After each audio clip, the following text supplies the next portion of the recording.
Good morning. I think we'll get started. I'm Shelley Lundberg. I'm the outgoing chair of CSWEP, and this panel on how to use Twitter or how to use it effectively is a joint production of CSWEP and CSMGEP. It was organized by Mora, and I'm going to turn things over to her to introduce it properly. So thanks very much for coming.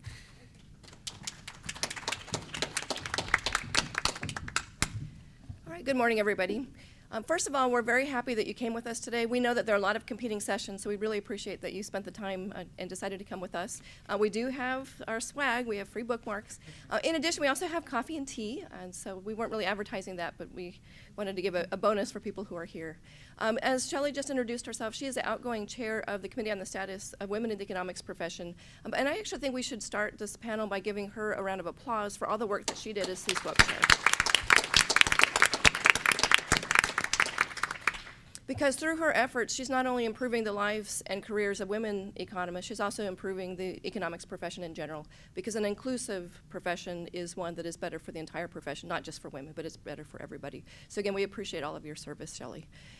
For those of you, how many of you are here who are familiar with using Twitter, you're active Twitters? Okay, how many of you are not? Okay, so we have a few. So we were hoping to have a mix, and we do have that today. My name is Mora. I guess I didn't introduce myself. I'm a professor of economics at the University of Texas Rio Grande Valley. I'm also the director of the American Economic Association's mentoring program. That program is designed for traditionally underrepresented minority students who are either in PhD programs in economics or newly minted PhDs. That program is one of the key programs that is part of the American Committee, the AEA's Committee on the Status of Minority Groups in the Economics Profession. I was actually very skeptical about joining Twitter. I joined about a year and a half ago. I have a very good colleague, in fact, he's one of the panelists, Mark Lopez, who's here. For years was telling me, use Twitter, Marie, I think you'll really like it, you'll find it useful, it's productive, and I told him no. To tell you, I don't even have a Facebook page, so that's how I'm approaching social media. But he was right, and so the reason why I joined is because as director of the mentoring program, I organize an annual summer conference, and the conference is where we bring together the PhD students with their mentors. We host it at the site of the undergraduate, the summer training program. So we have undergraduates, graduate students, new PhDs, senior level economists, all brought together in the same space. So I thought it would be a good venue just to start advertising the conference. And I just found very quickly how productive it really can be. I've been floored, actually, by some of the outcomes that have happened because of Twitter. I should mention, and this is actually not Twitter related, but the mentoring program is funded by a grant from the National Science Foundation. I'm pleased to say it's $500,000. Actually, technically, it's $499,352. But Darrick, my good friend Darrick Hamilton, told me he'd give me the extra $58, so we could say that it's $500,000. And so that's why, so NSF is also on our bookmarks, because NSF has given tremendous support to the mentoring program and to the Committee on the Status of Minority Groups. We wanted to have this panel, again, because I've been so floored by how productive Twitter can be. I know that I saw Shelley had been tweeting, she was one of the first people I was following, and she told me she had a similar reaction in terms of how amazingly productive Twitter can be. And so this past summer at the summer conference, I did organize a panel discussion about Twitter, and we said, let's see how it goes and what kind of response we get before we organize one for the ASSA meetings. The feedback and response we got from that panel was so enthusiastic that we thought it was an excellent idea to open up our experts to talk and share their ideas and their experiences with Twitter with you. So without further ado, it's my pleasure to introduce the moderator of this panel, who many of you know, especially if you're on Twitter. She's a very active tweeter, and so it's my pleasure to introduce Dr. Susan Dynarski. Turn the floor over to her. So Twitter is a crowdsourced environment, so we did not want to have much structure to this panel. So this is being recorded, just one thing to know. Is it going to get posted later or something, or what's the... All right, so watch your mouths. Though I swear on Twitter a lot, so I should be consistent. So I'm going to I told these folks who are all active tweeters, active in the Econ Twitter community, which is actually a really nice community. So you might have heard some nasty things about Twitter. Econ Twitter is actually quite nice. So the community of econ scholars on Twitter are interesting and helpful people, and it really is a helpful place where you can crowdsource lit reviews, where you can crowdsource questions about data. I have gotten seminar invitations out of people that I've met on Twitter. I got taken to a Australian rugby football game by somebody I had met on Twitter when I was visiting Melbourne. So, you know, good things can happen on Twitter.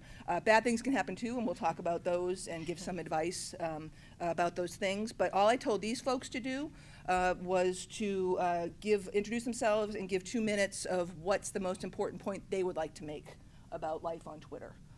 And how to make it productive and fun. And then we're going to go into questions and let you guys ask questions. If you don't ask questions, we'll just start talking at you, which will be super boring. So it'd be better if you had questions. So let's just go from, depending on your perspective, from the left to the right or from the right to the left. I chose wrong where I sat. You're on my right, but on, yeah. Okay. All right. So let me start by saying that. Start by saying who you are. Oh, sorry. Good. My Twitter handle. So my Twitter handle is my name, @Darrick Hamilton. My name is Darrick Hamilton. I am just starting a new job at Ohio State as the executive director of the Kirwan Institute for the Study of Race and Ethnicity, and then I'll have a faculty line as well. So I wanted to say that Twitter is a subset of a larger point of why I engage in it and some value that I think we can bring in general, which is translating scholarship into public consumption. At the end of the day, from my perspective, I think our profession can do a lot better job of publicly engagement so that we're not so esoteric, that our work can actually have greater meaning and greater impact beyond just influencing ourselves and perhaps some elite policymakers, but really to have a bigger impact. And I think it's particularly important in our current times, and actually not just our current, even our human history, of reinforcing inequality, vulnerabilities, and obstacles of social mobility. I think a lot of us got into this to affect change. And if we don't publicly engage, then that's a problem. We want impact beyond the committee, beyond the academy.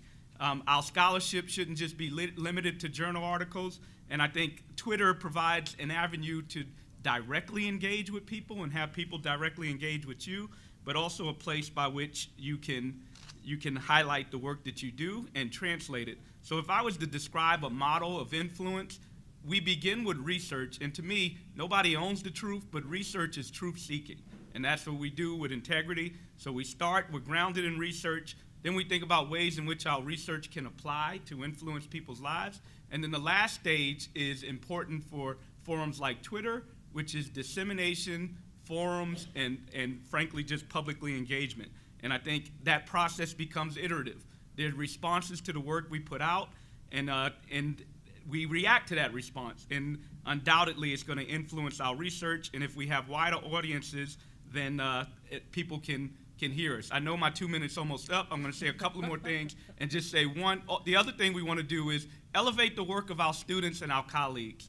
And if you have a large following, you can share that following. And if you don't have a large following, somebody can share with you. But this is a way to really engage people. And the last thing I wanted to say was end on probably one of the things that I'm most proud of in my life, aside from publications and whatever accolades. It's a tweet that really brought me to tears. It's going to be a little anticlimactic in this forum, but it literally brought me to tears. And here's a person who said, hi, Sandy and Darrick, my incarcerated students read your work this week, and all of a sudden they believe, it does still shake me up, economic scholarship could matter to them, not just oppress them. And I'm proud of that.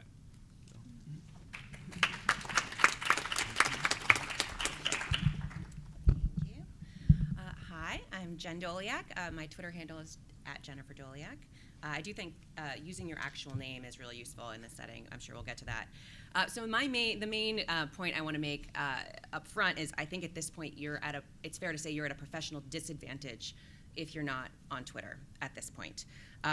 It's engaging in this forum is now part of the job, just like going to conferences and seminars is part of the job, and you can choose to engage in that or not, but if you choose not to, then you just have to recognize you're giving up some major potential professional benefits. Twitter helps you build your network. It helps you learn about what others are doing. That's especially helpful in a field like mine. I studied crime, where there are a lot of non-economists studying crime, and it's really helpful to keep up with that literature, but I'm not going to read sociology journals all day long. So it's helpful for that. It's helpful to distribute your research, and it's helpful in terms of learning how to communicate clearly and concisely. I truly believe being on Twitter has made me a better writer because it forces you to, there's a character count limit. So the question I get a lot when I try to convince people to get onto Twitter is, what would I tweet about? And so I kind of want to talk about what our comparative advantage is as researchers. We know the academic literature in the areas we work in better than anybody else does. We come across interesting papers all the time. It's relatively easy for us to tell good research from bad, and it's relatively easy for us to explain the pros and cons of various research methods. Those things are really hard for other people to do. And so when you think about like when the media is trying to find good research or policymakers are trying to find good research, they're like just doing a Google search, I think is probably the best case. So people like us can have a big impact there. So I really think the biggest contribution we can make in the public conversation is broadcasting good work, in line with what Darrick said, both yours and others, and summarizing that work in a way that lay people can understand. So when you start lurking, if you haven't already, you'll surely be impressed by how people use Twitter to communicate research findings. There are Twitter threads describing kind of the main points of papers. People come up with really creative ways, like GIFs that show pre and post graphs, and it really does, I think, push you to be a better communicator and be more creative in how we convey what we're finding. And so my plea to everyone in this room is, instead of just thinking, oh, that's a cool paper, or I hate, when the media says there's no research on that, tweet it and provide a link, and so that other people can find the good work that you know about. And I have found on Twitter that if economists who really engage this way, if you are a reliable source of interesting work and smart insights about the literature, other academics will follow you, policymakers will follow you, journalists will follow you. And my last point is, everyone here is a grown-up. You can tweet about whatever you want, but I think it is important to recognize that people do follow you because of the types of things you tweet, because they're looking for the type of content you provide. So if you spend most of your time tweeting about Donald Trump, don't be surprised when you tweet out a link to your research paper, nobody cares, because they're there for your Trump tweets. So there is kind of a branding aspect to this that I'm sure we can get into later. But I do think it's an incredibly productive community. As Sue mentioned, it's a really nice community. Like, the culture I think we all want in economics actually exists on Econ Twitter, and it's been really gratifying to see that build over time.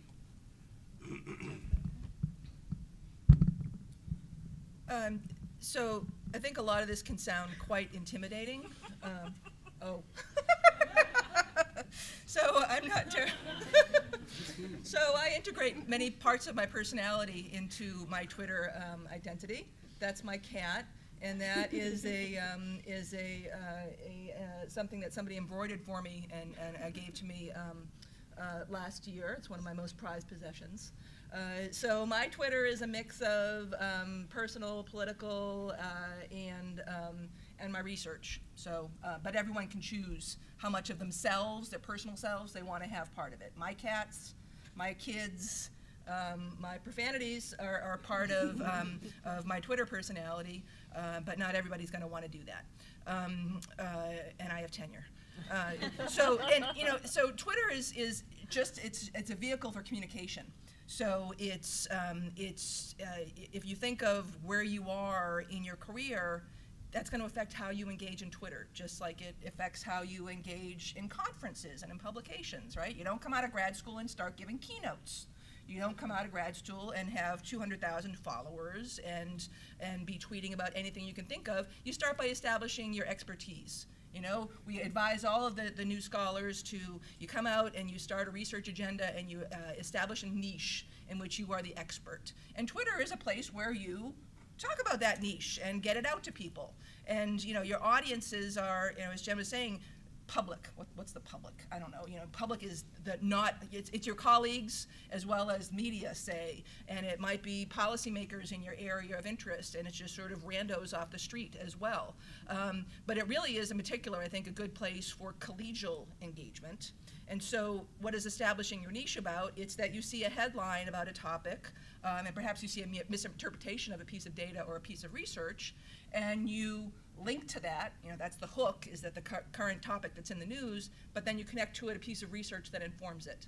And what helps is to not just link it, but I think do a snapshot of the particular graph or text that speaks to your point.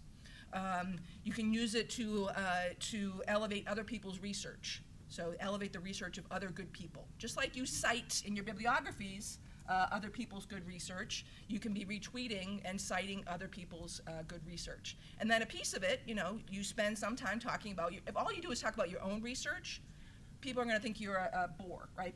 And ditto in a conference, if somebody only talks about their own papers and doesn't, talk about how it links to other people's stuff, they're not being collegial. Ditto on Twitter, right? So you're going to elevate other people's stuff, and when the time comes, be circulating your own work. Doing sort of Twitter threads. Can you pull up an example of a thread? Doesn't need. You're not going to find one of mine anytime soon because it's. I think I have one. Yeah. You can summarize a paper, with the sort of the key points, and it's kind of like if you think of what a good PowerPoint presentation would be, and the pictures that go with a good PowerPoint presentation, those would be the tweets that you would put in the thread, so that somebody could sort of quickly get the gist of a paper. So I tend to, when I first release a paper on NBER or someplace else, I will create a thread, which is just a sequence of connected tweets that shows the main points of the paper, and typically with tables or with pictures is a nice way to do it. All right, you can also use Twitter to crowdsource. There we go. Yep. Yep. There we go. Anna's in the audience here. You can use it to ask questions about data. Like I'm using, where can I get data on blah? And people will come out and give you answers. Like I get quicker answers on Twitter about data than I do anyplace else. What do you think is the key literature on this? What is the consensus on this topic? Can you tell me about papers on this topic? So it's a great place to crowdsource bibliographies and to crowdsource data resources, and even to say, do you think this is an interesting question? Do we need more work on this topic? All right. As a new person, you'll lurk a lot. You'll listen a lot. Just like as a newly minted doctoral student, you listen a lot, and then eventually you start talking more. Same thing on Twitter, right? So it really is nothing but a different platform in which to be who you are.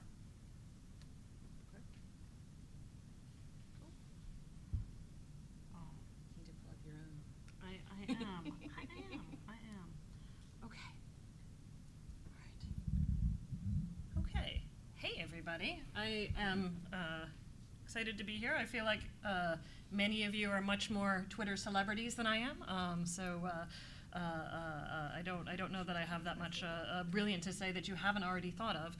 But I will say a couple of things. I agree with everything that's been said before. A couple of things that I have thought about a bunch with regard to Twitter. And I will also mention that I wrote a little article about Twitter for the Hispanic Economic Outlook, and that will be available soon. If you want a copy of it, you can just shoot me an email, shoot me a DM or whatever, and I will be happy to share that. I've found Twitter to be a very useful experience. Like Marie, I only joined Twitter somewhat reluctantly. I was not a social media person, and I kind of didn't see what the point was until I had to manage my department's Twitter account. And then suddenly I found that it is super, super helpful. And what I think it's most helpful for me, you can use it for a lot of different things, but what I really like about it is it's kind of a force multiplier for networking and connecting with people in your profession and outside your profession. So several of the people on this panel I never knew in person before I met them on Twitter, and then, you know, I would see them at a conference and I would say, oh, we're Twitter buddies. And it was a way of making it so that when you have these in-person settings, like we often do at conferences or when you go to give a talk somewhere, you have this underlying connection between yourself and these other people. And I think that we can all acknowledge that academia can be a little bit isolating, right? So it is sometimes the case that you are at a little college in the middle of nowhere, right? And you're the only environmental economist there, and so you don't like get to engage all the time with other people who are doing what you're doing, or other people who are working on the kinds of issues in the economic profession that you're working on, particularly if you're from an underrepresented identity within economics. Twitter can help us make that network feel very present in your everyday life. So if you're out there feeling kind of alone and feeling like, oh, I'm working on, you know, trying to diversify the economics profession on my own, or I'm working on whatever on my own, you just pop onto Twitter and, you know, check out what your pals are doing, and you have that sense of connection with these things that other people are doing. And it's a real connection. It's not one of these things that's just in the ether. It becomes actualized when you go to these conferences and you meet up with these people, right? And so I think it's a way of keeping your network strong and extending your networks, and I think that that's really important. So that's why I think of it as a force multiplier. You know, everybody does things differently. So the other thing that I want to say is that you get to choose what your Twitter experience is like. And part of that is choosing what your Twitter identity is. So I know some people who, you know, they basically hide their identity on here. They have maybe a picture that is not a picture of them or whatever. Their name on Twitter, their handle on Twitter is not exactly them, and they want to be a little bit, you know, sub rosa so that nobody can exactly identify them. And I understand that, right? If you want to be a little bit under the radar, particularly if you're someone with a higher profile. I am a person who puts it all out there. So my name is very visible. I have a link to my website. And, you know, my website links to my Twitter, and that's important to me, that I be able to make these connections with my day-to-day life. And I also am a person who, like Sue, I do all the things on Twitter. So I do landscape photos from when I go for a run. I tweet about stuff that I write. So you can see I've pinned a thread, an article here that I wrote recently, right? I also tweet about politics, and I also occasionally, but not that often, will tweet about the fact that I just had chocolate milk for lunch, right? Or something dumb like that. I tweet all the things, and different people tweet different things. I know somebody who has one professional and one personal account, where she divides things up in that way, and that's totally fine. I want to echo what Jen said, that what you get back from Twitter is really what you put out into Twitter. And so you can have a really positive experience in Twitter that sort of reflects what you have put out into the universe, because the people who follow you and the people who respond to you are basically, they are similar to the things that you have been saying. So, you know, people will talk about having bad experiences and trolls and things like that. I've never had anything like that, and I know that part of that is a little bit of having a low profile, but part of it is that I kind of only say nice things. So I've never had very bad things happen. So I think Twitter is a good place. You know, you do you. You don't have to do Twitter if you don't feel like you want to do Twitter. But Twitter is a really nice place to make connections. So I hope you'll follow me, and I can find you and follow you back. Thank you. It's really great to be here this morning. I have a little bit of a different experience. And first, I want to say that Mark Lopez, Pew Research Center. Pew Research Center is based in Washington, D.C., and we are a nonpartisan, non-advocacy organization. That means that there are some things on Twitter that I can do, and there's a lot of things on Twitter that I can't do. And some of my colleagues up here have talked about things that I know that if I were to do that, the communications team at Pew Research would have a lot to say to me.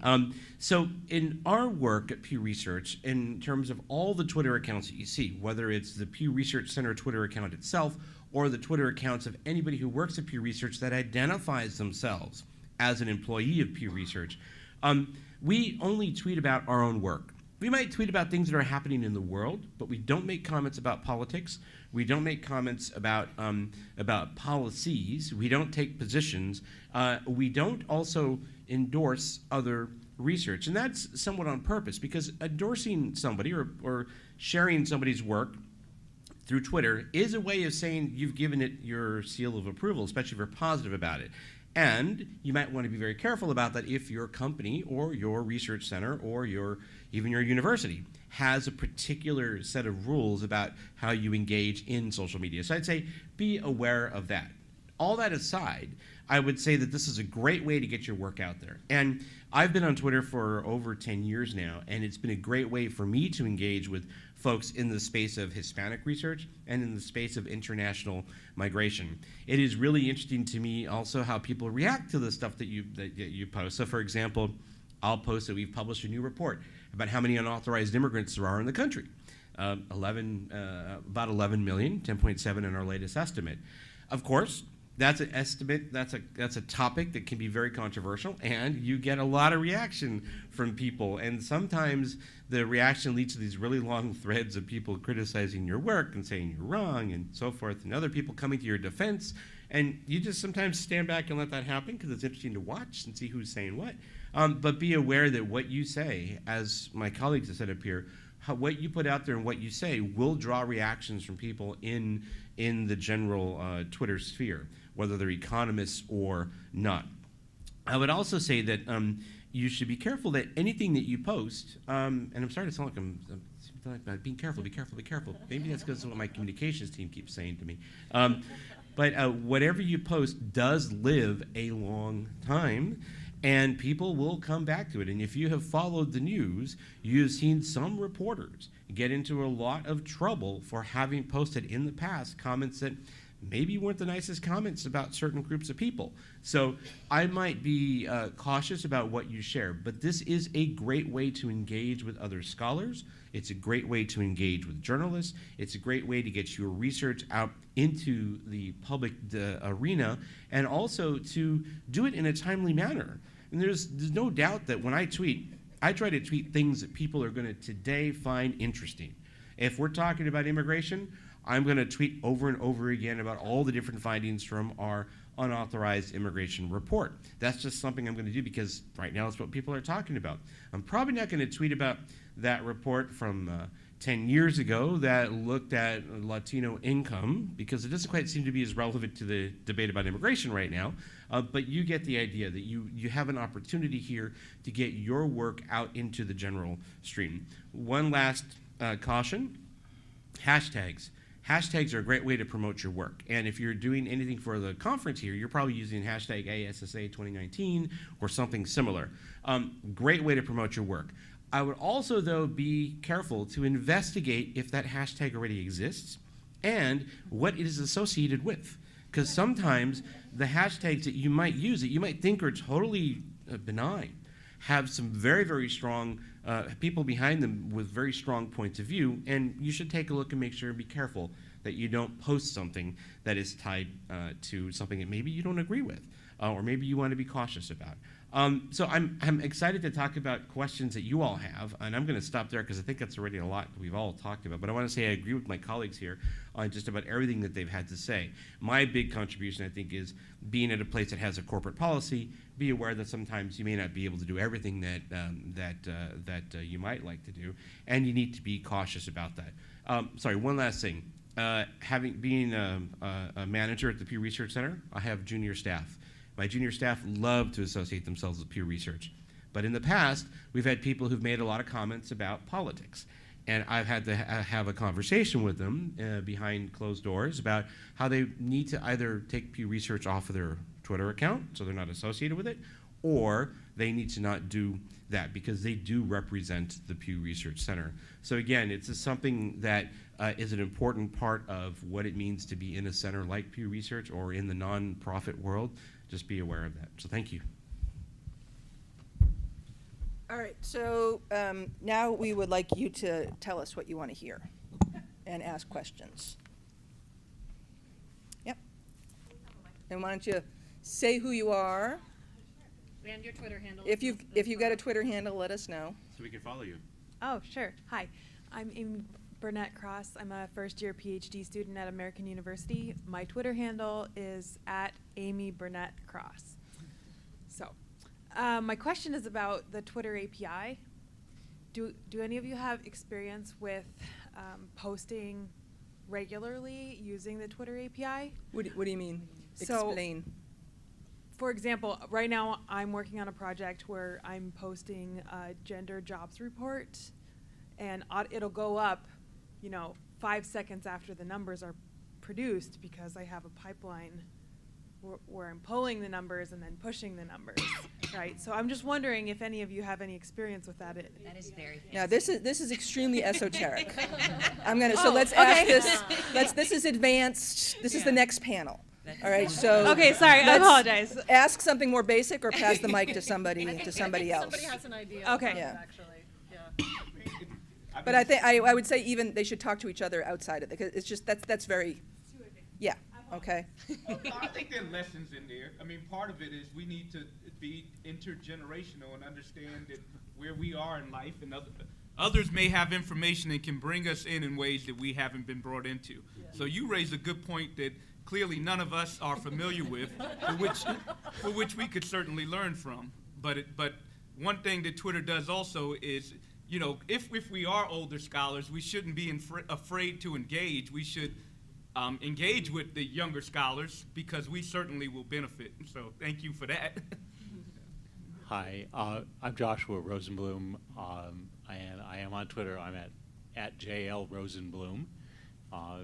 I'm a department chair at Iowa State University, and so I have, which is whatever, but I have what I think is a very basic question about how to follow, just sort of mechanics. So I'm not in a position to sort of sit and watch Twitter all day. So I'm trying to figure out how do I pay attention without being overwhelmed, and so I'd really love to know about that. So lists are a way to do this. Do you have a list you want to pull up? I don't have one of my But you own. can Do you have find- one that's public?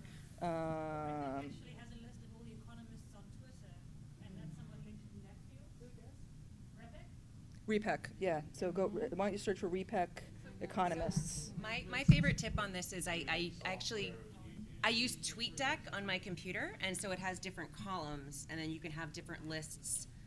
All my lists are private. I have basically like economists. I have friends and crime people and journalists, and so depending on how much time I have on a given day or what I'm interested in, there's some lists. Yeah. TweetDeck is it's an app that you can download. It's just for your phone, for your computer. I think it's maybe just a desktop, like in the browser.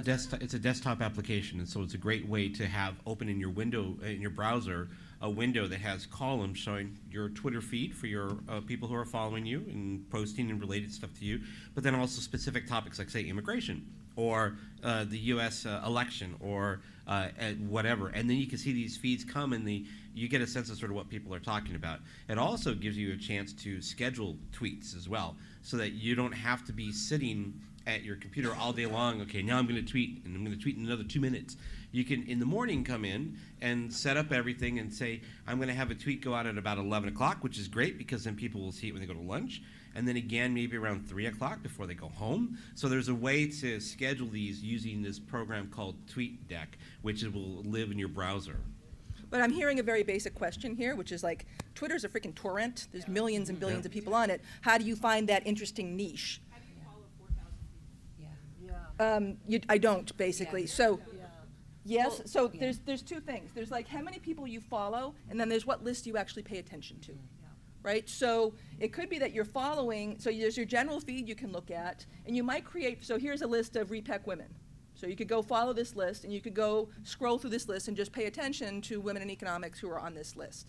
I have a list that I created called Faves Don't Miss, and it's private because I don't want anybody to know that they're not on my faves list.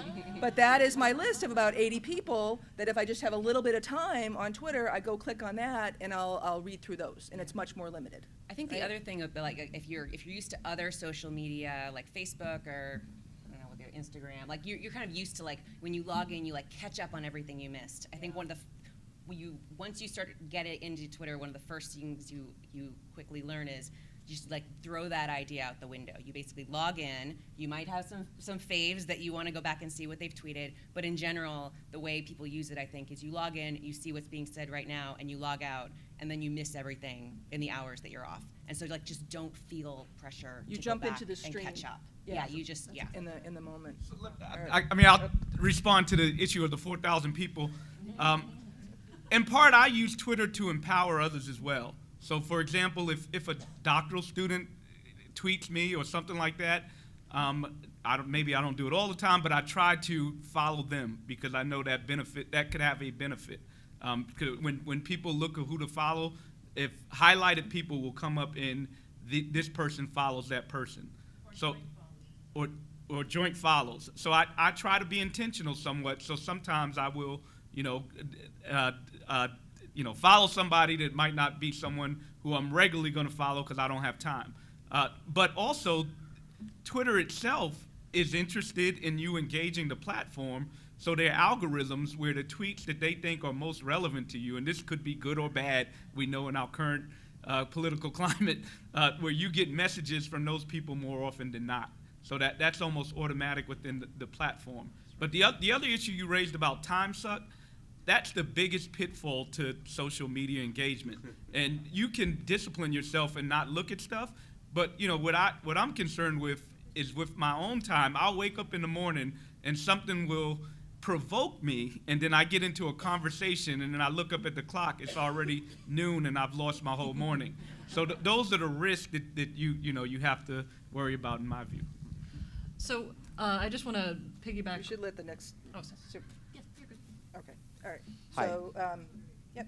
Cardiff. Hi, I'm at Cardiff Garcia. So I'm a journalist, not an economist, and through the years, Econ Twitter has been a hugely valuable place to find research, to find out about the things that economists are talking about, but also it's just a great straightforward way to get in touch with economists directly and to ask questions.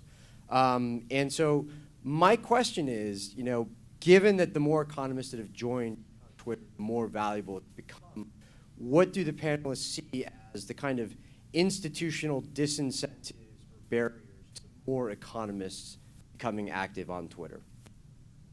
We lack social skills. I think Time suck of it, right? Yeah. Within the profession, you get promoted for having high quality publications, and if you're always looking for the next hit of dopamine or whatever it is from Twitter, you're not going to focus on your high quality publications. I think a lot of junior people get very strong pushback from senior colleagues who tell them, anytime you spend on social media like Twitter, you're clearly just wasting time and you're not serious about your research. And so that is a very real thing that junior academics in all fields deal with. And so they often are like, well, how can I do this when my senior colleagues are saying this? And I would tell them, tell your senior colleague they're wrong and they're out of touch. But do it nicely. But no, that's the main reason, I think. I would also say I think Twitter has a reputation, right, as being not a very nice place sometimes, right?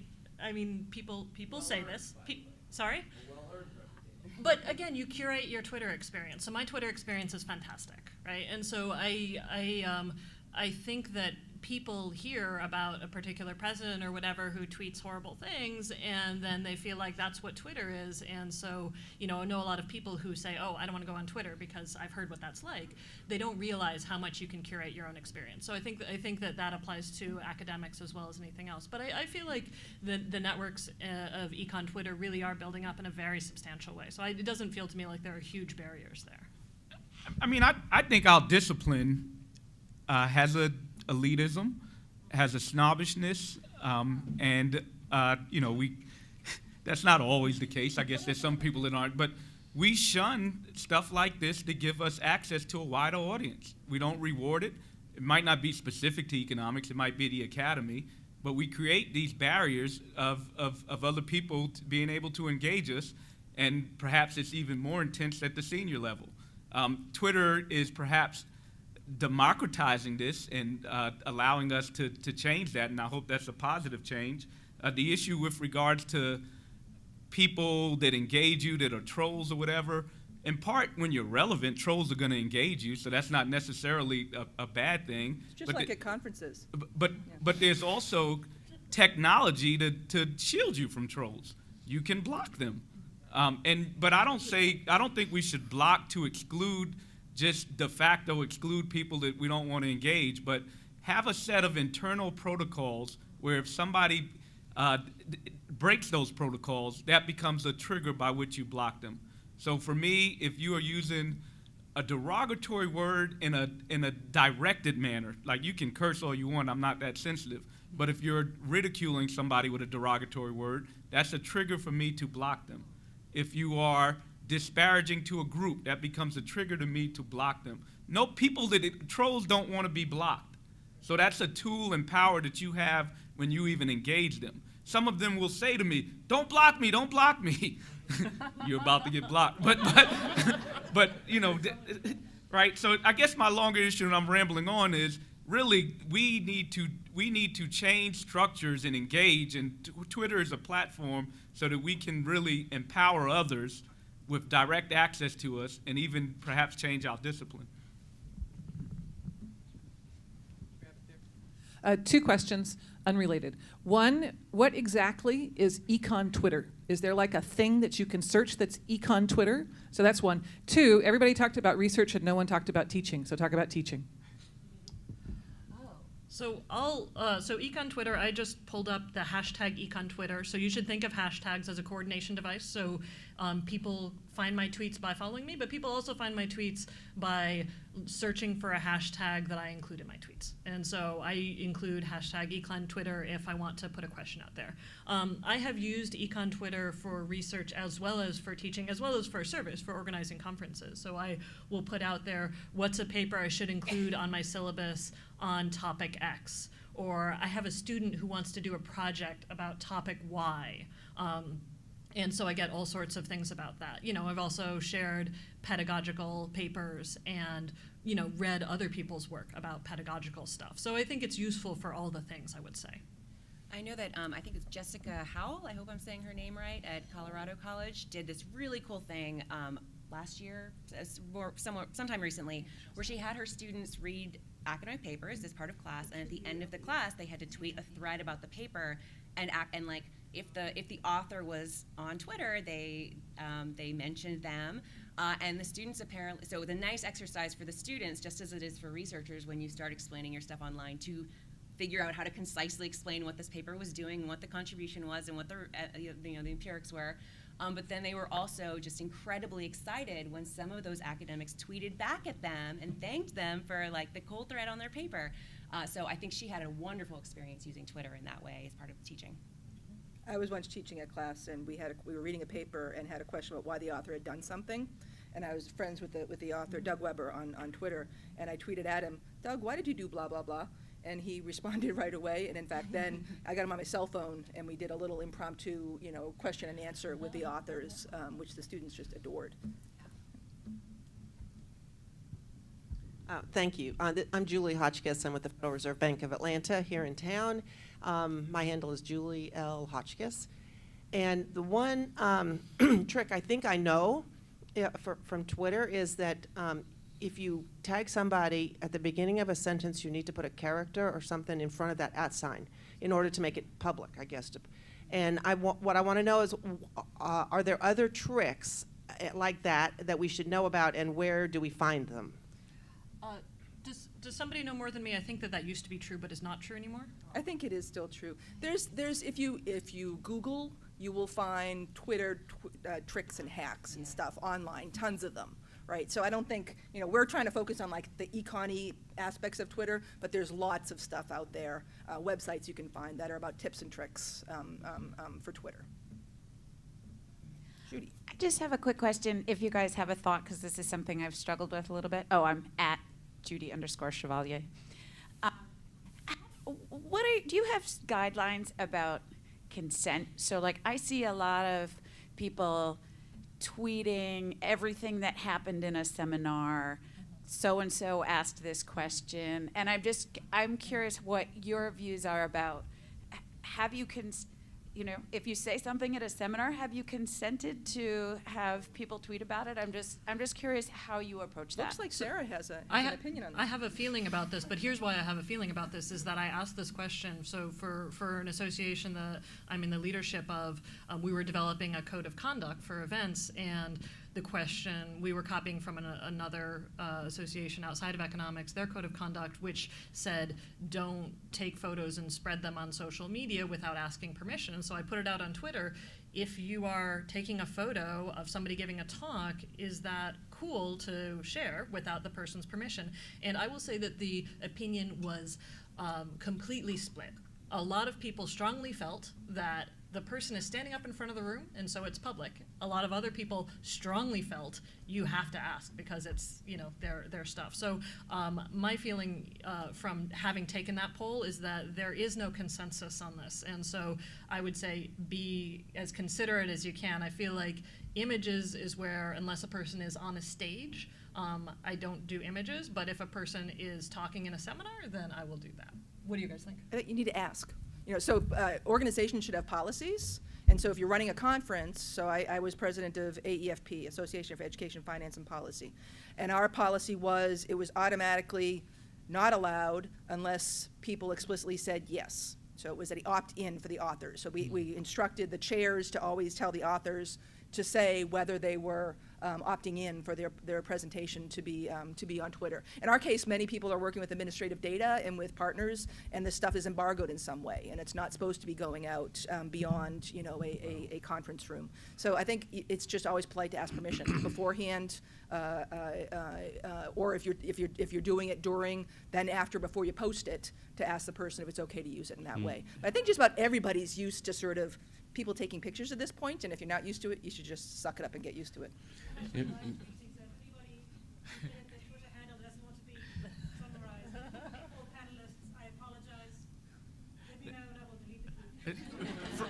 So this is getting recorded, so this is going to be on Twitter. So this one is on. Can I add one more thing to this? Yeah, one Yes. more thing. Coming from the Pew Research Center, the conversation we have in communications is, if you're out there in public, it's more than likely going to be, people are going to do something with it. So be aware of that. So your question of, hey, maybe we need to get permission from people?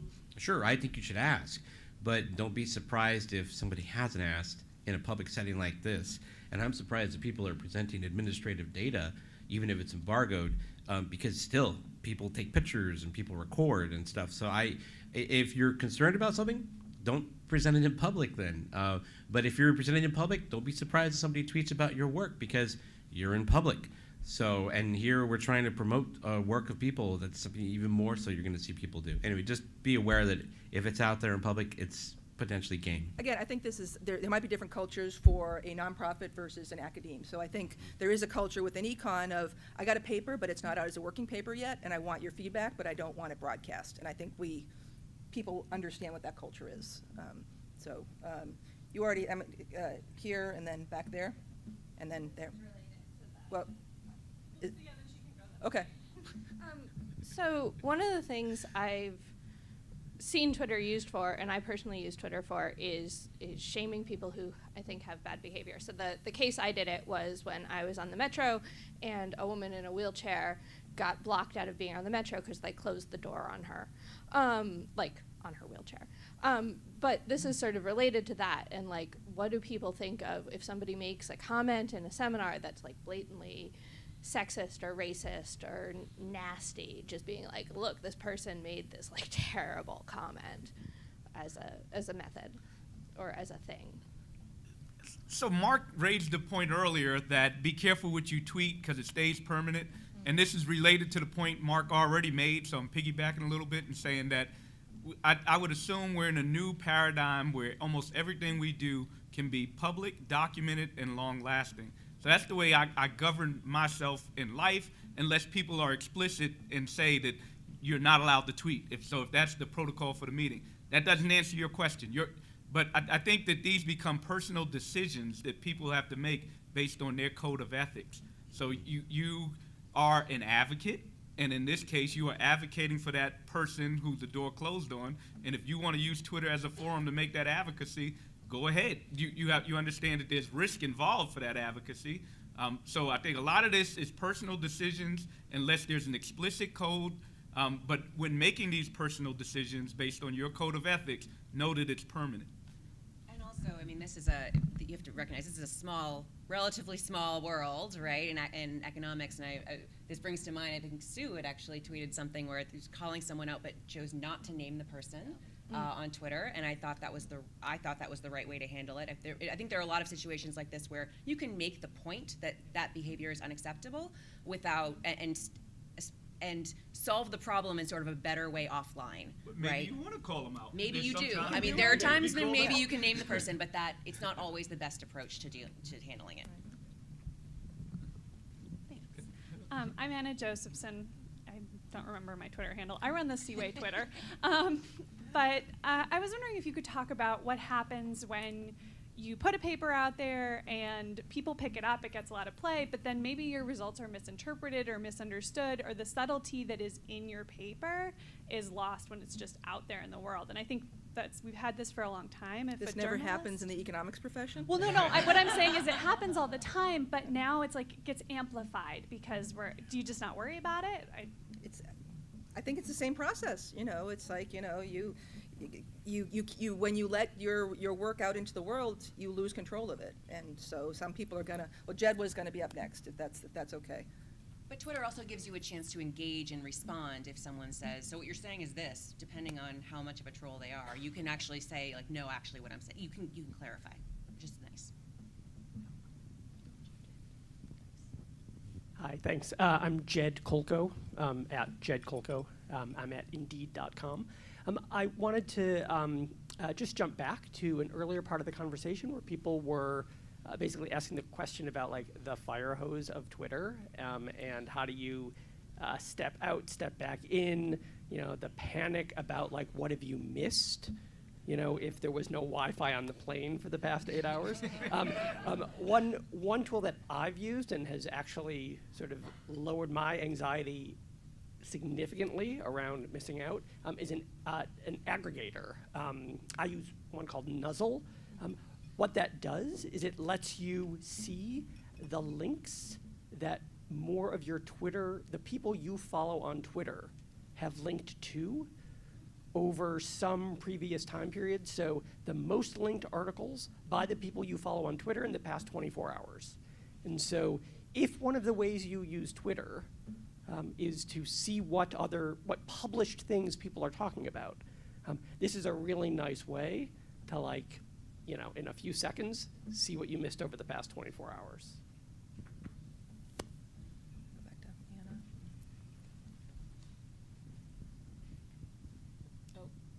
Hello? Sorry. Hi, I'm Anna. It's Afronomics on Twitter. So I kind of know this question for myself, but I just wanted you guys to elaborate on it. How useful is Econ Twitter for undergrads? So I'm currently a senior in college, so I just wanted to kind of hear what you guys thought about undergrads being on Twitter. So I teach at a liberal arts school, so I have a lot of contact with my undergrad students. A number of them follow me on Twitter, but I will say not that many of my students seem to be on Twitter. I feel like Twitter is less a thing of that generation, perhaps, is the impression that I get. But I do think it can be quite useful, especially if you're interested in sort of dipping into the world of PhD economics and getting a flavor of it. So, one of my students was interested in working with some data that Sue Dynarski knew about, and so I connected that student with Sue, and so that was, I think, a really nice thing for her to have that kind of a contact. And I think it can be a very positive thing. I know people who intentionally sort of pull their students into Twitter by saying, we're going to have a hashtag Econ 477 that you're going to follow this semester. So you're required for this class to get an account, a Twitter account, and follow hashtag Econ 477. And I'm going to sort of pull you into this. And so I think it can be useful if you're interested in that kind of thing. There is, of course, always the opportunity cost of getting sucked into Twitter. I think, basically most undergrads are going to be listening. If an undergrad is there in order to be econ-ish, they largely are going to be listening and lurking and sort of reading other people's stuff and using it as a way to figure out the profession. What do people do? What are people's voices like? What's interesting research in my area? Is this an area I want to pursue? And then actually when you become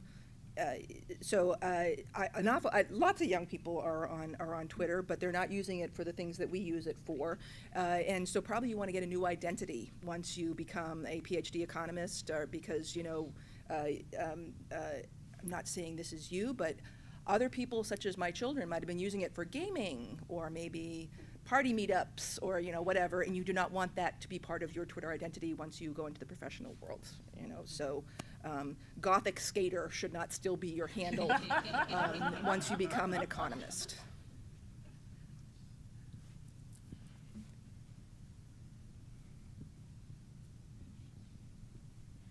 Hi, I'm Claire Burnell at American University, and I'd like to take us back to the basics, if that's okay.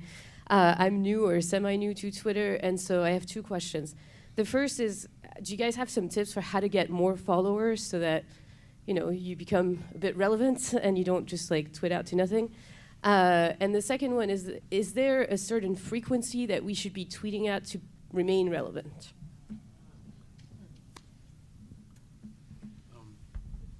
Good questions. So one of my colleagues, if you take a look at Conrad Hackett, he's at Pew Research, and one of the things that he does to draw a lot of attention is he does these rankings, and he sets them up so that a tweet will be tweeted out maybe 5 times over the course of 2 days at different times of the day, but it'll be like a ranking like countries with the highest highest per capita income, and according to the latest whatever, and 1, 2, 3, 4, 5, and he has the flags and all. That has been one way that I have seen him go from maybe 10,000, 20,000 followers to over 100,000 in the course of a few years, and he's become he's the Pew Research Center's Twitter celebrity because lots of folks follow him, and it's a way of engaging. But I find that sometimes the content of the tweet, something where it's relevant to the conversation that's happening now, and is kind of a way for people to see themselves in it, is a way to draw followers. Another way to draw followers is to keep tweeting about things that are relevant, and don't be afraid to retweet something that you've already tweeted, because people won't have seen it. And maybe you need to do it again so people can see it, especially some of your more successful tweets. Maybe vary it a little bit. So Twitter lets you retweet something you've already tweeted. If you try to write a tweet that's similar to something, it's exactly equal to what you've done before, Twitter may say, hey, you just tweeted that the last 24 hours. So you need to vary it a little bit. But there's so many ways to vary the tweets that you have about the same content to keep it in the conversation. So that's another way to engage with people. Finally, another way to do it is to perhaps retweet some findings from, say there was a newspaper article that was really interesting from a particular paper or from a particular website. If that's the case, retweeting that might also draw a lot of interest to your Twitter account. Finally, if there's an event that happens, like for example, the new labor report comes out, and you want to tweet about Latino unemployment rates. Well, not a lot of people do. So this is something that every Friday, the first Friday of the month, I tweet about the Latino unemployment rate. It actually draws in some followers because it's something that not a lot of people do, even though the top line number of that report is out there everywhere, and you can link to that report. But this is a way to take a current event, something that just happened, make it your own, and draw in some followers, and do it regularly. So those are things that I do to draw in followers. I lose followers too, though, and I will tell you that sometimes I'm like, why did somebody unfollow me? Who was it who unfollowed me? And I've downloaded the software that allows you to see who unfollows you. Like, why did that person unfollow? I want to ask them, why did you unfollow me? Of course, this is an unproductive use of one's time. Just to be. Of course, I try not to let it get too much, and I ask my comms people, should I go and ask that reporter why they unfollowed me? But you will gain and you will lose, because sometimes some people won't like what you're tweeting, and they don't want you to be in their feed anymore. So don't let that discourage you. You just need to keep trying. But those are the things that I do to try to expand my Twitter followers. But you should also think about why you want, so who you want, right? So N is not the issue, right? You can get lots of bots to follow you. I mean, a ton of Twitter is just sort of is bots. It's just not people. It's just automatic stuff. So N is not the goal. It's that, think about, who do you want to read your papers? How do you get people to read your papers? How do you get people to invite you to seminars? How do you get on? It's all the same thing. It's networking with the people that you are interested in and interacting with them. And that's how you do it. It's just, you read their, just like it is on, in the world. You listen to their work and you read their work, and then you have something to say about it, and you say it back to them. It's communication. You can like tweets, so there are a lot of people who just kind of do a lot of broadcasting just by liking things that Sue says, and people, and then you just, the more you interact, the more people kind of know you're out there. You can help each other out too. I mean, when I have friends that join Twitter, I will tweet something out and be like, "Hey, welcome to Twitter, so and so. Check out our paper on this." And then and then they start with 50 followers or something. It's like when you cite somebody in your own papers, they're more likely to cite you back, right? It's sort of the same sort of idea. What I'd suggest is find a few people who are in your area, or whose work you like, or whose Twitter presence you like, and go follow them and see what they're doing.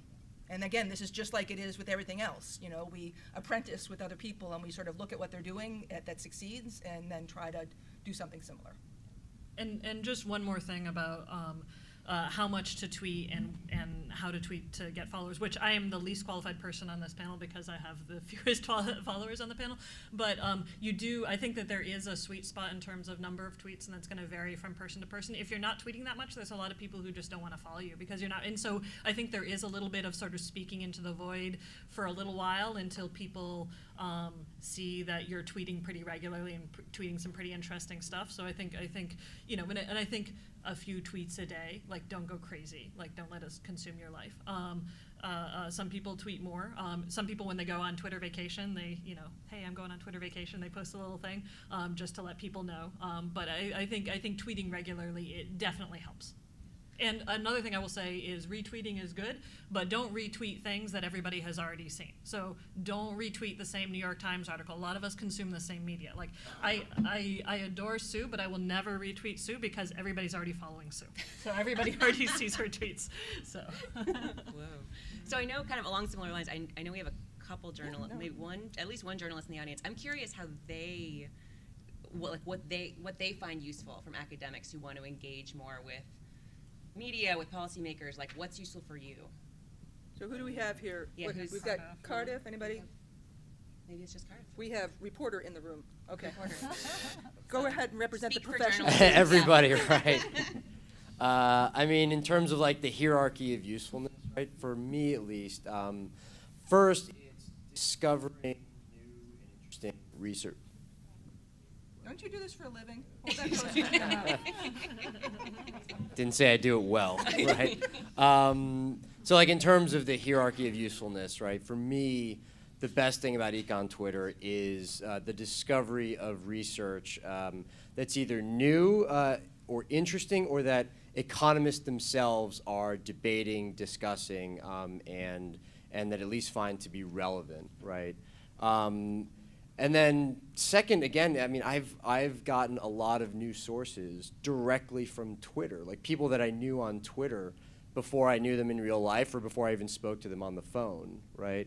And it can be kind of like a symbiotic thing. So if they'll follow me back sometimes, they'll see that I'm trying to keep my finger on the pulse of what's happening in the economics profession as well, because I cover that, and they'll follow me back and they'll say, okay, thanks for that. And then they'll see that I'm at least serious about it, right? So yeah, it's mainly those two things. It's finding new research. It's also having a sense of what economists themselves are debating. And then as more people have joined Twitter, as more economists have joined Twitter, I think it's gotten closer to being representative of what the economics profession is also debating, right? Because I know that those are two very different things, which is why I hope that more economists do join, because then there won't be a huge disconnect between what economists on Twitter find to be interesting and important and what's actually happening within the economics profession. I don't think those two things are perfectly merged, but it helps that the more economists join, the closer that comes to happening. So, yeah.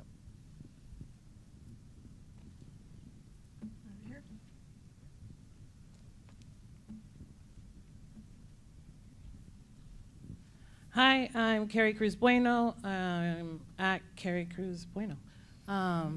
Hopefully, change that to Dr. Carrie Cruz Bueno soon. My question, you alluded, Jen, to the like, and one thing that Twitter is different from like Facebook is that you can like do a thumbs up, thumbs down, or a sad face or a haha face, and Twitter only has the like face, and sometimes something's posted like, there's been a young black man killed, blah, blah, blah. And like, you like that, and it's kind of counterintuitive about, I don't really like that a young black man got killed for no reason, but I'm glad it's on Twitter. And so do you like it, and what kind of, there's no solution, but how are likes shaping who you are and your identity, and can we actually tell Twitter to create some more emojis and interactions that can be more representative? Do you have a better answer than I would have? Well, you can also retweet. So you could retweet without liking if you think it's important to get out. And then you can comment to add nuance. So that's your opportunity to engage and add whatever it is you want to clarify. Yeah. I've seen a lot of people do exactly what you're saying, where they say, I like this because I care about it, and I hate that I don't like it. So retweet with comment is your friend. So you retweet something, but you can add a comment. So like worst hot take ever, or something, and that's the kind of brilliant thing you'd say.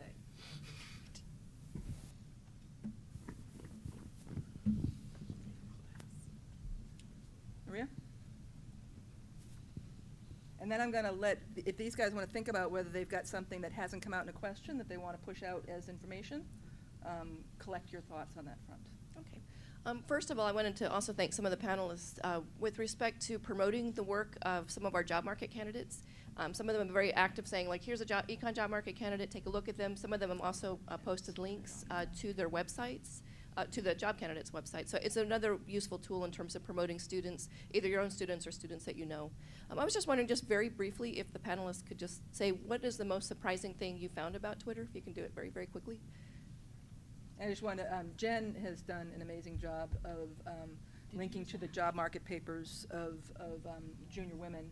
Did you use a hashtag for that, Jen? There's a link to some of my website for the resources. Yeah, it's a great platform to broadcast work. What's surprising? Do you have a surprising thing? I got to think about it. I will say, so I have had some run-ins with mostly public health Twitter, which is very different from Econ Twitter. And so I've actually been very pleasantly surprised by how useful both the mute button and the block button are. I tend toward mute rather than block, because I tend to think a lot of these, if they still want to listen to me, I think they should still see what I have to say, but I don't need to listen to the vitriol that is their response. But I was also very pleasantly surprised by the Twitter's just like filter function. Like there's a lot of just like crap that like you never see. Like Twitter's just like, you probably don't, we know that these people are probably not saying anything useful, so it just gets hidden. So actually that whole situation, debacle, I was both pleasantly surprised by how Econ Twitter kind of rallied around and tried to explain econometrics to some people, but also at how easy it was to kind of regain some sense of positivity and not have to hear the people that you don't want to be engaging with.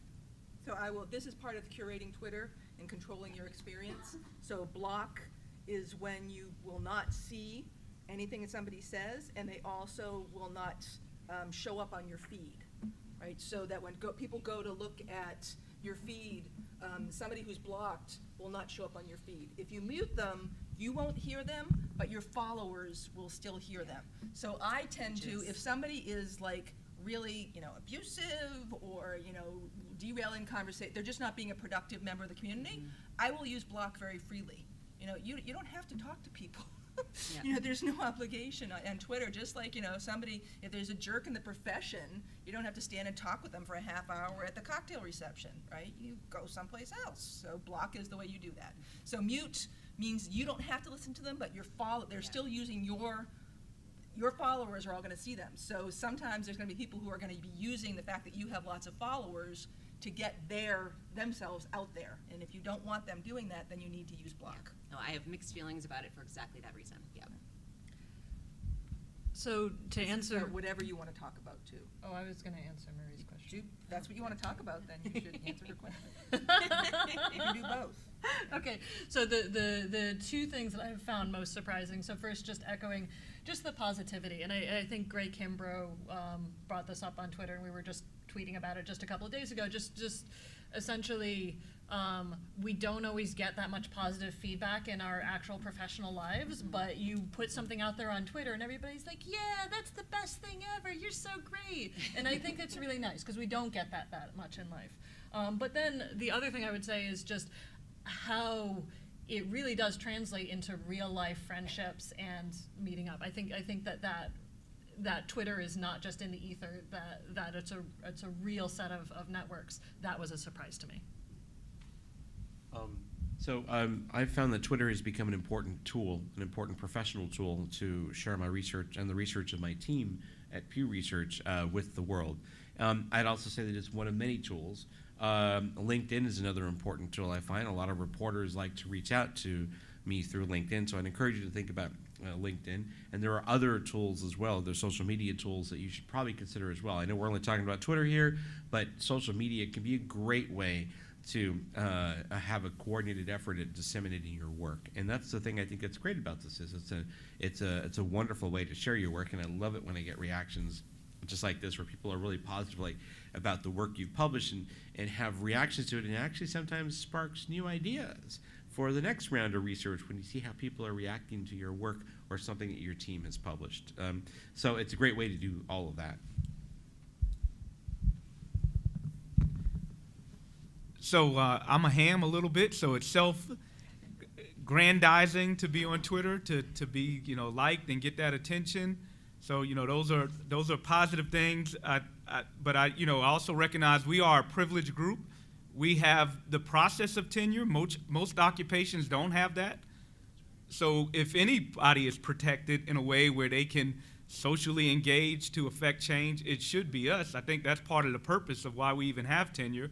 So I would encourage us to be motivated to try to really make the world a better place by whatever venues you want to pursue, but Twitter becomes a good forum. So I agree with Mark that it's one of many forums, but the ultimate point is to socially engage so that your work can have more meaning in a wider sphere and empower people. I really like that word, and I honestly believe that my work empowers people through Twitter. They'll hear statistics that they can take and use for whatever advocacy they have.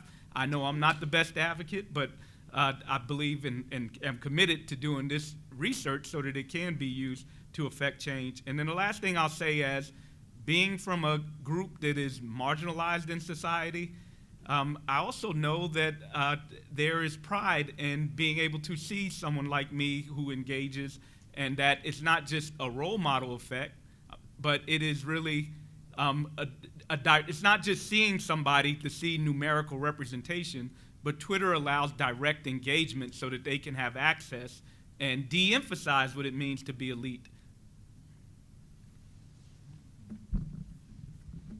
So since this is CSWEP and there's been no mention of gender in Twitter at all, so I'm going to bring it up.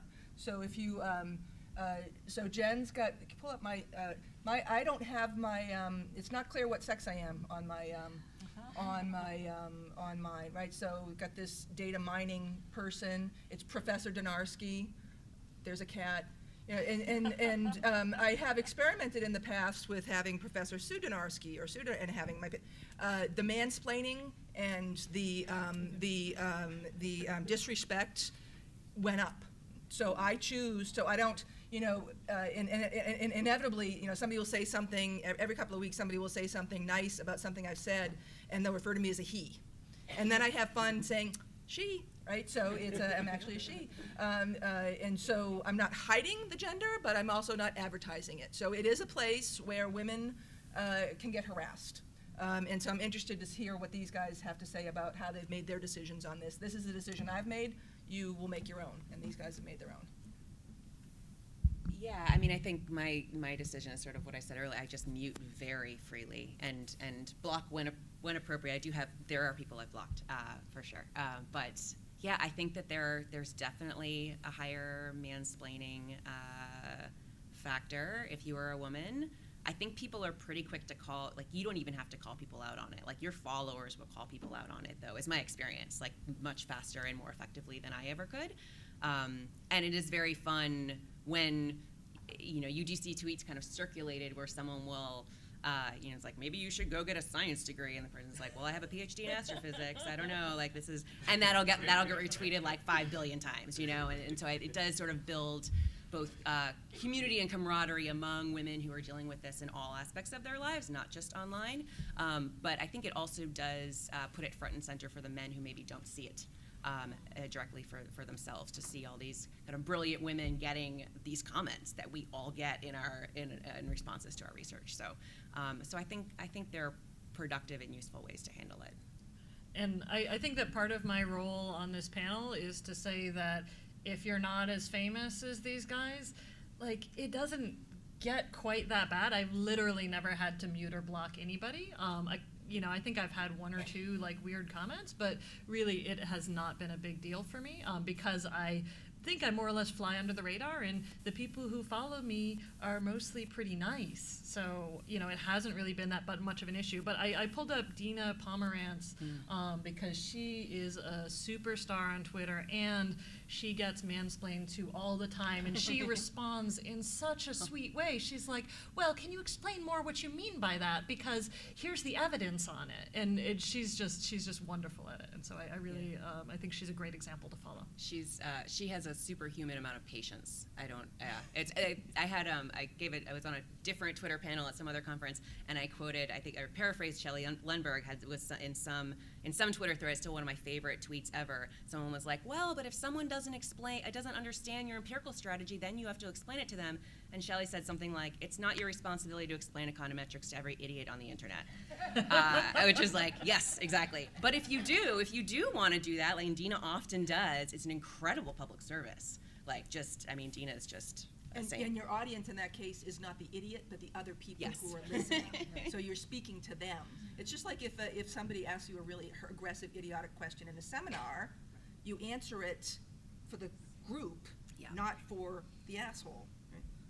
Yeah, I have to agree. I thought it might be worthwhile for me to say a little bit about my experience on Twitter, since I'm an unusually old person to be taking this up. So I started Twitter a couple years ago when I became chair of CSWEP, mainly because I had been finding out that graduate students and junior faculty did not know what CSWEP was. They didn't know of its existence. They didn't know what CSWEP does. They didn't know the opportunities that CSWEP provides. They weren't on our email list. They didn't know our website. And I thought, well, one possible way to do it is for CSWEP to have a Twitter account. But we didn't have permission from the AEA to have a Twitter account. And I was told we had to get permission. And I thought, well, in the interim, I'll just start up my own personal account, and I'll just start tweeting about women in economics and women in academia more generally. And CSWEP now does have its own Twitter account, so if you want to follow and know what we're doing, it's on there, but I've sort of continued, tweeting about women in economics. And so this feeds into some of the themes you're talking about. My Twitter persona is primarily somebody who talks about gender and economics, and I do a little bit of research and essentially no personal stuff at all, and as you say, this is a decision that you make. The other thing I want to point out is that I have received almost no negative attention on Twitter. And given what I'm talking about, I think it's really notable that I have had essentially no bad experiences. I don't even get a lot of mansplaining. And maybe if I talked about research more, maybe I would get a lot more of it. But my experience on Twitter has been extremely positive. And if I go look at who's following me, I see there's a very strong representation of graduate students and junior scholars, not just in economics, but also in public health and sociology and so on. So I have exactly the audience that I want to have, and it's been great. So I would encourage people who are questioning whether they want to do this, that you can craft your experience, as you've all been saying. And unlike Darrick, I am not a ham. I mean, I really don't like attention at all. But it's still been, from a distance, just a very positive experience. I also wanted to mention that just recently I was asked by a job market candidate if I would please edit their Twitter thread on their job market paper. Now, I'm not on this person's committee, but the rest of her committee are completely unqualified to edit a Twitter thread, and so it was a service I could provide. And this is also, Twitter is a really useful outlet for people on the job market, for graduate students in general, and so on. So anyway. As you know, as a black man, I get mansplained to as well. But probably my socialization as a man also leads me to sometimes want to engage it. I like that engagement. I like sometimes engaging with a troll as long as it doesn't get offensive. And that maybe is part of my ham personality as well. But and there's a risk of being sucked in with regards to time.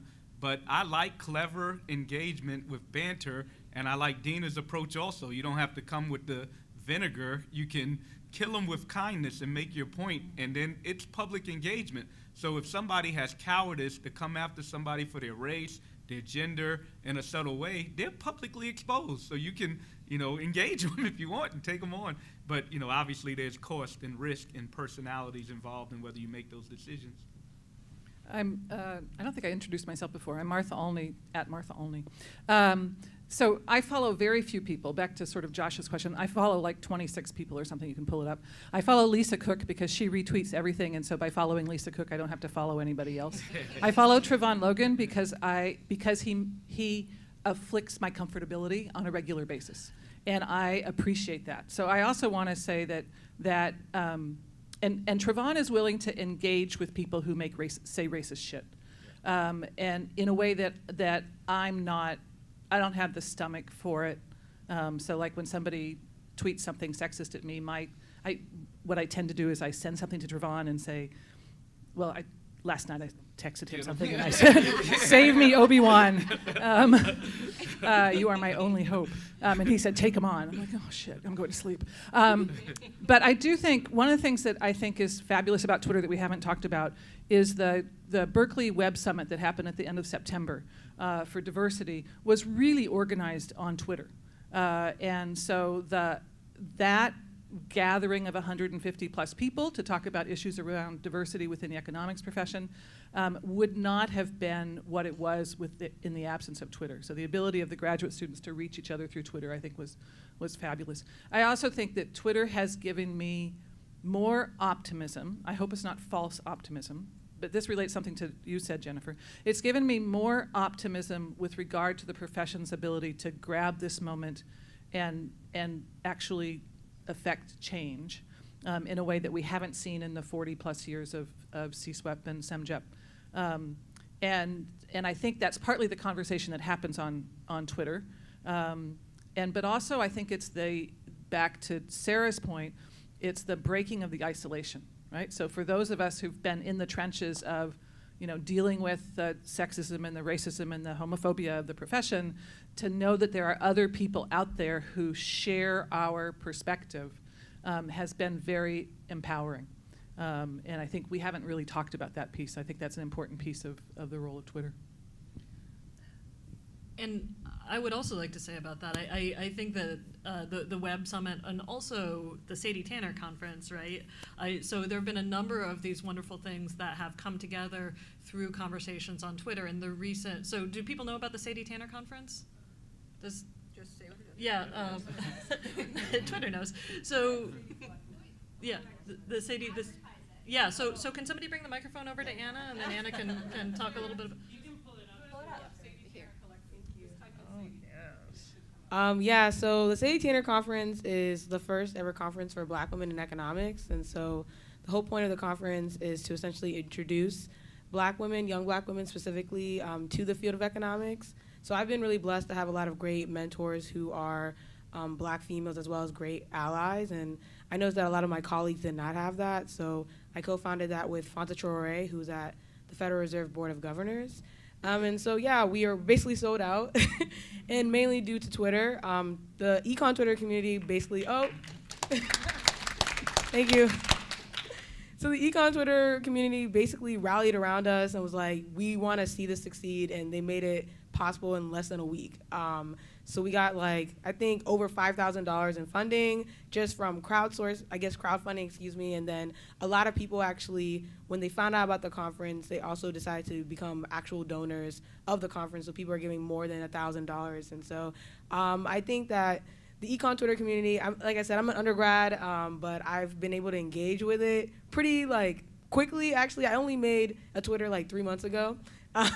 So it's just been a really beneficial community for me personally, just in terms of promoting the conference, but then also just as an undergrad and an aspiring economist, it's just been really inspiring to engage with all of you on the platform and learn a little bit more about the profession. So thank you.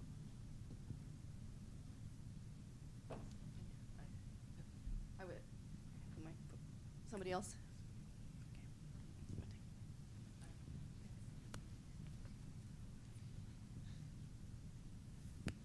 Hello, my name is Laure, like Laura, but with an E because I'm French. So Laure underscore app, A, like Apple, double P. So I'm tweeting, I'm French, as I said, so, but I'm tweeting in English, and I'm mainly tweeting about economic issues. I'm an economist, and African economies. In particular, DR Congo. I'm not from Congo, but I work over there for the UN peacekeeping for like a decade. And I found out that I was able, I don't have so many followers, but I was able to find people who get interested in what I'm tweeting throughout the world, which is good, and also that some journalists reach out to me because they know that I have the expertise. Just want to share that. Good. Marie.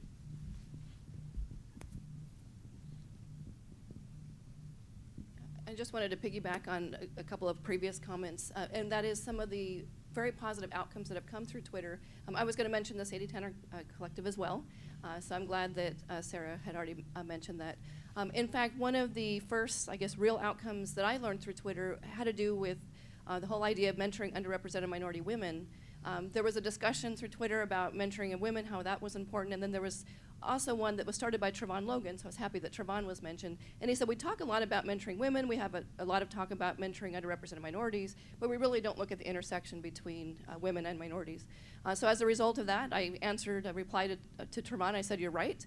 And Shelley was also part of the conversation, and she said, okay, well, this is a really important topic. So as a result, Shelley and I very quickly organized last year's panel. It was a panel luncheon on best practices in mentoring underrepresented minority women.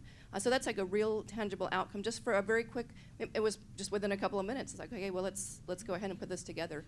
I'm also right now guest editing a forthcoming CSWEP newsletter that is based on that panel discussion. So we'll actually be able to put that into the newsletter, but the panel itself was recorded as this one is, and that is posted online. So again, I think there's really good examples of these outcomes. One other one, Rhonda Sharp had to leave, but she had asked me to mention to a recent Twitter conversation, was one I think actually was started by you, Sue Dynarski, and it had to do with the stock footage of women economists. So it went back, like all these women economists. Apparently a stock photo in Google was that they're all wearing white, and so she was like, what's up with that? And then Rhonda Sharp said, well, not only are they wearing white, but they're all white in terms of the stock footage. And so there was a discussion about we need to have more opportunities to take pictures of economists, particularly those who are women economists, and because there's so many male economists that are posted on that. So as a result, there was a discussion about should we have then a photographer come to the CSMGEP NEA ASH reception that was last night to take pictures so that we have a much more diverse view of stock photos. But actually the AEA did send a photographer, so we'll hopefully see many more diversified pictures, and then we're not all wearing white. So thank you. Nor all white. All right, so this is our last comment. Oh, okay. Hi, my name is Constanza, and I'm with Cardiff too. I'm a producer with the Indicator, and I would love for you guys to follow us. We're actually new to Twitter too. We've been there for like 3-4 months. So yeah, at the Indicator. Oh, okay. Yeah. And I also want to throw out a fun challenge for you guys because I have my mic here and my phone, and we have a bunch of questions from our listeners, and they are dying to get their questions answered by economists. So you guys are all here. So you can come with me, and you will be also Instagram and Twitter famous with us. So yeah, help us out. All right, so thank you all, and go forth and tweet.